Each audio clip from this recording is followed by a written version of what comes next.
Economic integration refers to the process of reducing or eliminating trade barriers and coordinating economic policies among countries, allowing them to operate more closely as a unified market. The primary goal of economic integration is to enhance economic efficiency, increase trade, and improve welfare among the participating countries.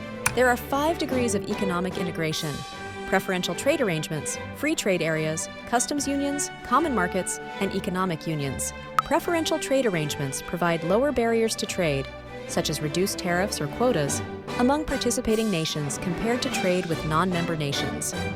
They represent the lowest level of economic integration, focusing on limited trade benefits rather than deeper economic cooperation or unification.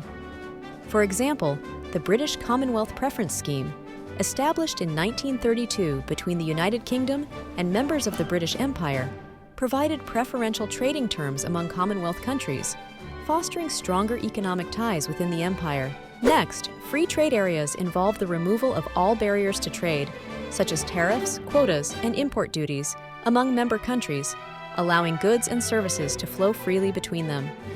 However, each member nation retains its own trade policies and barriers with non-member countries. For example, the North American Free Trade Agreement, NAFTA, established in 1993 between the United States, Canada, and Mexico, eliminated most tariffs on products traded between these 3 countries, significantly increasing trade in North America. On the other hand, a customs union removes all barriers to trade, such as tariffs and quotas, among member countries and establishes a common external tariff for trade with non-member countries, meaning all members adopt a unified trade policy towards the rest of the world. The harmonized trade policy towards non-members ensures that all member countries benefit equally from negotiated trade agreements with other nations. For example, the European Economic Community, EEC, established in 1957, was a customs union that aimed to create a common market among its member states. Another example is the Zollverein, established in 1834, a customs union among a large number of sovereign German states. Next, a common market removes all barriers to trade among member countries, harmonizes external trade policies, and allows for the free movement of labor and capital across member nations, facilitating deeper economic integration. The free movement of labor and capital leads to a more efficient allocation of resources, higher productivity, and greater economic growth within the common market. For example, the European Union achieved common market status in 1993, allowing for the free movement of goods, services, labor, and capital among member states. This development marked a significant step toward deeper economic and political integration within Europe.